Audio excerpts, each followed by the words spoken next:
And so the reason I brought this up is I found a funny one for private prisons, because that's kind of a big hot topic thing, especially over the last couple of years, since the pandemic especially, because a lot of migrants have been detained in private facilities and actually contracted out to work for $1 an hour to make profits pretty much slave labor. Yeah. And so this... Which I honestly have no problem with prisoners doing labor. I have no problem with it either. It's a way for them to pay back society for the damage they caused. But like refugees, they're not criminals. They're not incarcerated felons. They use refugees as well? These are the immigrants that they're detaining, yes. They're refugees. They're coming here for refugee status. And so they're taking these and they're incarcerating them, imprisoning them, and then using their labor, which they're paid $1 an hour for. And then they use their labor contracted out for a number of things. Housekeeping and food services, and I'm sure digging ditches and the whole 9 yards. So, war on drugs, 1980s, right?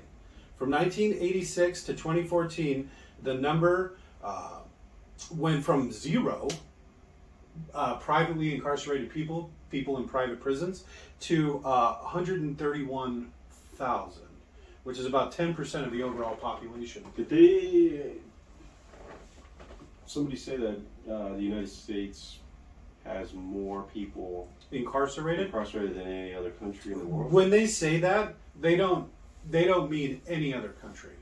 They mean like developed countries. Right. Because China has millions of Uyghurs incarcerated in camps. That's true. And so, I mean, that's more than our entire population, prison population right there. And that's, you know... Do they call it imprisonment? I thought they were calling it rehabilitation centers. Isn't that what prison is? Isn't that what prison is for? Re-education camps. Rehabilitation. Yeah. I mean, if you're imprisoning people, you're imprisoning people. Right. Call it whatever you want. That's what, Rose by any other name. But if you're fucking locking somebody up, you're locking them up. There ain't no... You can't argue that. Okay, let them go. But that's their argument. Well, I'm just saying that's not a valid argument. That's not an actual argument. To get that's what they're saying. A roundabout ways, with human rights. Well, it only when countries like ours go along with it, and then somebody says, "Oh, America has the largest prison industrial complex," blah blah blah. Yeah. But it's like, but that's only because you're not looking at China. Right. Yeah. Right. When America does have an it incarceration does. problem. Oh, don't get me. I got like, a couple things I want to go on about that. But I'm it's just not. saying, to be a fair, lot of people think that there's hundreds of thousands of people in prison for non-violent drug offenses, low-level drug offenses, which is not true. There is. That's it. 100% No, true. it's like 1% of the prison population. 1%? Yeah. Are in there for like marijuana possession? No, non-violent drug possession. Right. Yeah. So not just marijuana, that's any drug. Right. Just having a drug Right. isn't a violent crime. Mm-hmm. You like robbing somebody or breaking into a house, that's a violent crime. But yeah, there's not a lot of those people in Having a gun and drugs sometimes can be a violent crime. Mm. The amount of drugs you have could be a violent So crime. do you have the breakup of, because he's saying it's only 1% of... As far as, mine's more of an in general thing. I don't have it. Why don't you look up percentage of incarcerated Americans for nonviolent crimes? You know what I'm saying? Because I definitely think violent criminals should be incarcerated. And some people... Say that again, it was percentage of American prisoners imprisoned for nonviolent crimes. All right. So they do say that we have the largest prison system in the world. Some people say that. But again, that's not including China. And I'm sure if I looked into some other stuff, there's probably other countries that have black sites and things that do the same thing. It's also one of these things where... I put percentage of U.S. prisoners for drugs. Mm-hmm. It says 15% of state prisoners at year end of 2015 had been convicted of drug offense as their most serious infraction. In comparison, 47% of federal prisoners serving time in September 2016. But that's not. I'm talking about low-level drug offenses. Most of those are going to be. That's what this says, just drug offense. No, I understand. As their most serious infraction. Yes, but is it drug dealing? Like, what were they convicted of? I'm talking about user level. Well, people because who are in for user level drugs. You know part of the like, problem with like the you user got caught with the user level drug offenses Yeah. is you have to pay a lot of fines and you have to go through a lot of things. And then if you don't pay your fines and you don't go to all your classes, you get busted for parole violation or something like that. And then you're in the system for something completely unrelated. A lot of that stuff you have to pay for yourself. So if you can't afford to go through drug treatment programs or whatever, you stay locked up. Is part of the problem. And that's a problem that comes more and more. One of the ways they gouge prisoners is they charge $1 a minute for phone calls. Oh, so yeah. if you want to talk to your family or your lawyer or something like that, That's one. The other one is lawyer. I think they have to let you talk to. They don't charge you for that, but everything else, vending machines that they have in there. Yeah, the vending. All Talk that about gouging. They call it the Cantina Fund. And if you're the victim of a crime, you're entitled to part of the prisoner's compensation. If people put money on his cantina account, or if he works to pay off his debt in some way, you're entitled to half that money until he's paid back damages owed. From 2000 to 2016, the private prison population increased 5 times faster than public prisons. So just over the last, 4 presidents or so, that number is literally skyrocketed. The federal government is the largest user of private prisons. 27 states also use private prisons. The largest group, it's called the GEO Group. This is the largest company, the largest for-profit private prison company. GEO Group it's called. I couldn't find out what GEO stands for. It's all capitalized, GEO. It's just called GEO Group. I even called the company themselves. Corporate headquarters, marketing. I even did the investment one, but they never called me back. Yeah. They wouldn't tell me what it stood for. Nobody would say. They're like, "Are you a reporter?" I'm like, "I'm not a reporter. I'm not affiliated with any media outlet. I just want to fucking know." And then they would like, "Oh, okay." Transfer me to somebody else. "Oh, I don't know. Here, leave a number." And it's just like BP. Nobody knows. Nobody knows. They have 114 facilities worldwide. Did you have something you wanted to add? No. I'm still reading on this whole. Well, no, and like in general, I think that we need to reform a lot of like the prison system. Yeah, especially a company like this. This is an S&P 600 company. But whether it's run, and I'm not arguing for private prisons, I'm just saying that whether it's run by the government, because the government don't run them very well either. Well, you know why the government doesn't run them well? Because this is what you would call a social equity program. Prison rehabilitation. Funding. This is a socialist program. Rehabilitation for your prisoners. Right. So they outsource it to a private company. The problem is, prisons are supposed to be for rehabilitation, and they don't do a very good job. Then what's the point? Well, that's what a lot of people argue. Well, if you defund them, right, you can't tell me their public prisons are properly funded, right? Because you know they're going to be way understaffed. You don't even have to look it up. You just know, right? They're probably on strike right now. I think there actually is a strike with... well, the way public or private prisons work is they're guaranteed... money from the government? Well, not a nump of prisoners, but guaranteed. They're guaranteed. They sign contracts with the state. The prisoner doesn't matter. It's that they'll pay for so many beds. They get paid based on 100% occupancy, whether they're 100% or not. So it's not on the prison. It doesn't matter for the prison itself whether it has more or less prisoners, because they get paid the same. Through the federal contract. For the state, it's like, if we're paying for these prisoners, then we might as well use that space. Might as well use So they're more likely to send people to jail. You know what I mean? Like if it was a government prison, I'm actually agreeing with you. Because say a government runs a prison. Yeah. Okay. and so they have to pay per prisoner, so it will incentivize them to pay, like, not incarcerate people more, because then they have to pay per prisoner that's in prison. Mm-hmm. Now in a private prison, they already have to pay that money regardless of whether, so they're like, we might as well put this person in jail, So we might as well, because we we're already paid for the paying bed. for it. We might as well use judge it. that Yeah. got caught sending kids. I think it was in Texas. Yeah, that's a big story that's going on right now. That to prison for like.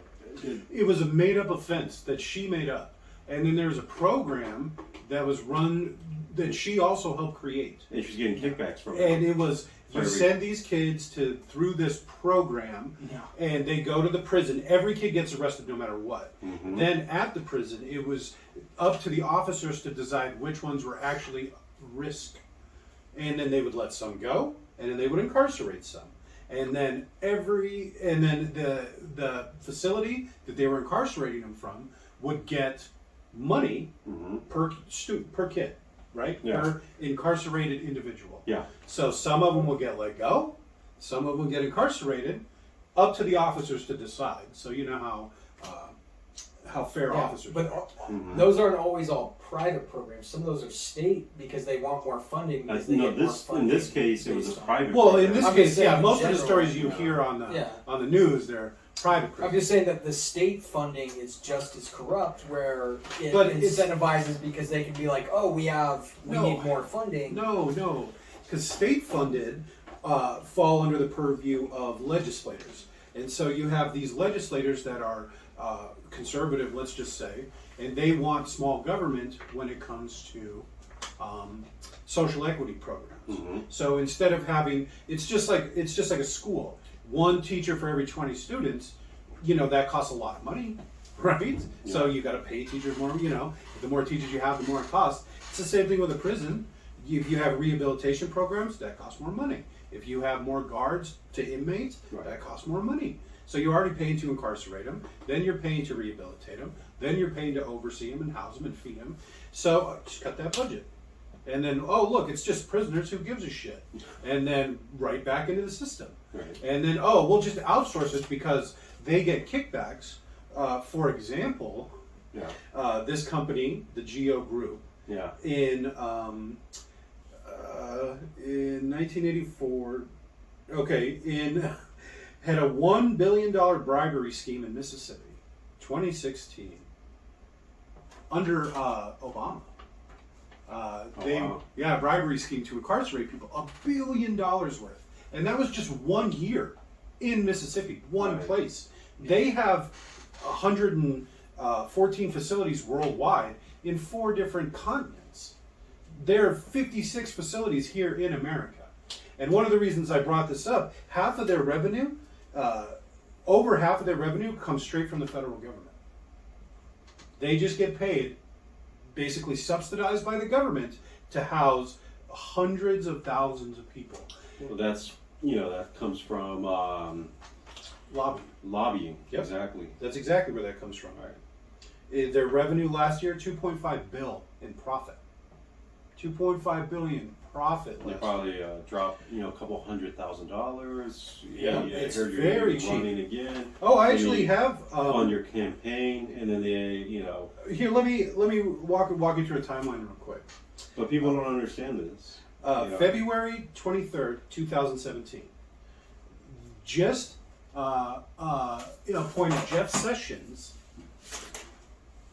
receives 2016 guidance, right? Group Vice President Pablo Playas defended $225,000 donation to a pro-Trump political action party. Geo and Civic Corps, because these are 2 different groups, Yeah. each donated $250,000 to a committee to fund Trump's inaugural festivities. Geo gave an additional $275,000 to a Trump pro-PAC. Because of that, they were awarded during the pandemic the contract to house all those migrants.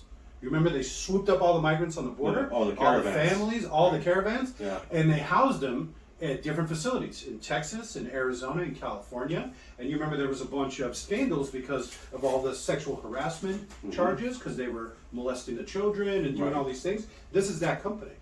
This is that Geo Group. This is that company that, remember the hotel downtown? Yeah. They converted into a migrant facility. This is that company. They made $2.5 billion last year.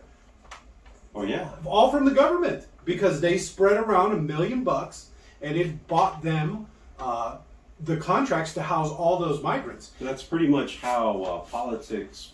I mean, that's how they work now with lobbying. If you want any kind of government contracts, you gotta grease that wheel. You know, or what was it? Grease that palm. Yeah, smiling glad hands. You gotta move that money, and it's not much. Right. $1 million? No. What's that investment? They got That's a thousand. That's percent 25,000% return on $1 million fucking bucks. Yeah. And that's just profit. So I'm assuming they probably made twice that. And you know, again, that it comes company down probably. to people don't understand that. They make it complicated, right? Mm-hmm.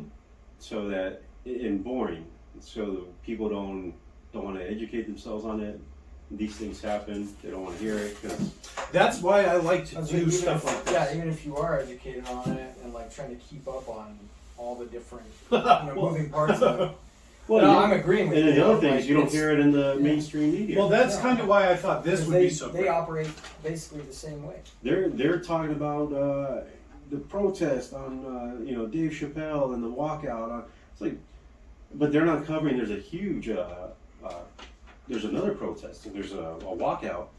In the Midwest, it has to deal with John Deere, the tractor company, and how shitty they want to pay their employees. Oh yeah, they probably got a 'Cause new it's all union contract. work. Yeah, And it was really bad. they want to do a But- 2-tiered system. And I have not seen that on. yeah, any of the that's what I channels. was saying. There's like a dozen nationwide strikes going on right now. Oh yeah. Hundreds, tens of thousands, hundreds of thousands of employees from correctional facilities to.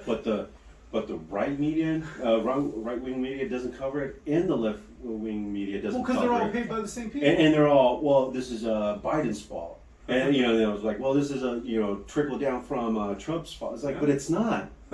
These not- are a whole it's- new set of problems that are here It's not right those now. puppets. It's these Right. fucking companies. You gonna put Biden up? Fucking dog-faced pony soldier Biden. No, that's like the president, gets put a lot of stuff that have nothing to do with the president. They're just, You sound like the Bill Clinton. convenient, figurehead for things. But yeah,